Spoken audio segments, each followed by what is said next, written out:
அஸ்ஸலாமு அலைக்கும். Hi hello friends, welcome back to my channel. இன்றைக்கி நம்ம என்ன பார்க்க போகிறோன்னா, எல்லாருடைய all time favourite chicken noodles. எப்பயும் போல் இன்றைக்கும் டிப்ஸ் இருக்குது, வீடியோ எண்டில் பார்க்கலாம். வேணான்றவங்க ஸ்கிப் பண்ணிடுங்க. பஜாரில் இல்லை டிபார்ட்மெண்ட் ஸ்டோரில் இந்த மாதிரி நூடுல்ஸ் பேக் கிடைக்கும். இன்றைக்கி நான் இந்த நூடுல்ஸ் பேக் எடுத்துக்கிறேன். இது 1/2 kg. இன்றைக்கி நம்மளுக்கு எவ்வளோ தேவையோ அந்தளவு மட்டும் நூடுல்ஸ் எடுத்து நம்ம போட்டுக்கலாம். அதுக்கு ஒரு பேனில் தண்ணி ஊற்றிட்டு நல்ல தண்ணி சூடானோன்னே கொஞ்சம் உப்பு, எண்ணெய் 2 சேர்த்துக்கலாம். எண்ணெய் சேர்க்குறதுனால நூடுல்ஸ் ஒட்டாமல் வரும். இதுக்கப்புறம் நம்ம எடுத்து வச்சுருக்க நூடுல்ஸை சேர்த்துடலாம். உங்களுக்கு சின்னதாக வேணுமா கொஞ்சம் உடச்சி சேர்த்துக்கோங்க. நூடுல்ஸ் வெந்து வரக்குள்ளே இங்கிட்டு நம்ம சிக்கனை பரட்டி வச்சிடலாம்.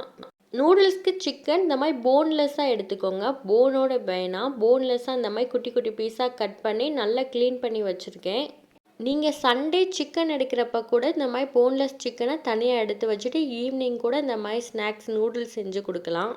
சிக்கன் மேக்னேட் பண்ண கொஞ்சம் உப்பு, 1 ஸ்பூன் இஞ்சி பூண்டு பேஸ்ட்டு, சிக்கன் 65 மசாலா, கொஞ்சம் கார்ன்ஃப்ளவர் மாவு, இதெல்லாமே சேர்த்து சிக்கனை நல்லா மேக்னேட் பண்ணி ஒரு 5 நிமிட்ஸ் ஊற வச்சிடலாம்.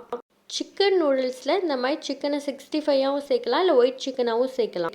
இப்போ நூடுல்ஸ் நல்லா வெந்து வந்துருச்சு. இந்த மாதிரி பண்ணி பார்த்தீங்கன்னா தெரியும். இனி நூடுல்ஸ் மேலே நார்மல் வாட்டர் ஊற்றிடலாம். நார்மல் வாட்டர் ஊற்றுறதுனால நூடுல்ஸ் ஓவர் குக் ஆகாமல் இருக்கும். அதுக்கப்புறம் பேனில் எண்ணெய் ஊற்றி நம்ம மேக்னேட் பண்ணி வச்சுருக்க சிக்கனை இந்த மாதிரி பொரிச்சு எடுத்துக்கலாம்.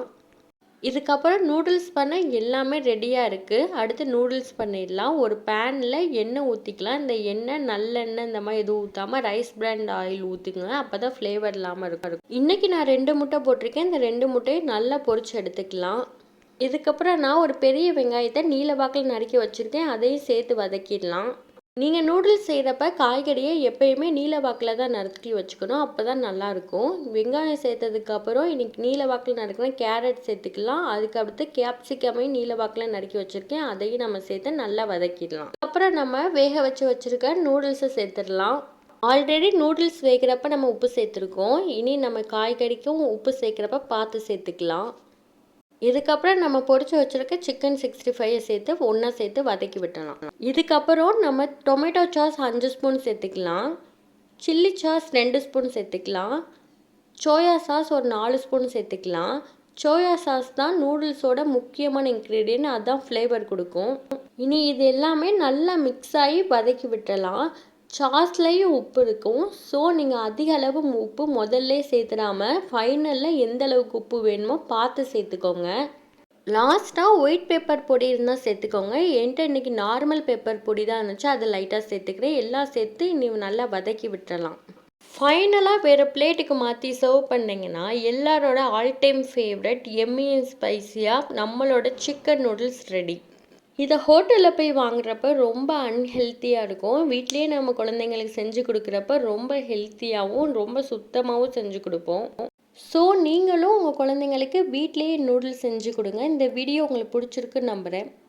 அடுத்து நம்ம டிப்ஸ் பார்த்துடலாம். இன்றைக்கி என்ன டிப்ஸ்னால், நீங்கள் நூடுல்ஸ் அடிக்கடி உணவில் எடுத்துக்கிறப்ப உங்களோட வெயிட் கெயின் ஆகும்.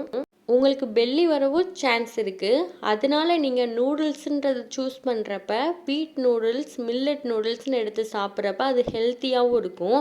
ஸோ ஒரு பொருளோட நன்மையும் தீமையும் அறிந்து அளவோடு எடுத்து ஆரோக்கியத்தை மேம்படுத்துங்க. இந்த வீடியோ உங்களுக்கு பிடிச்சிருந்துச்சுன்னா நம்ம சேனலை மறக்காமல் சப்ஸ்கிரைப் பண்ணிடுங்க.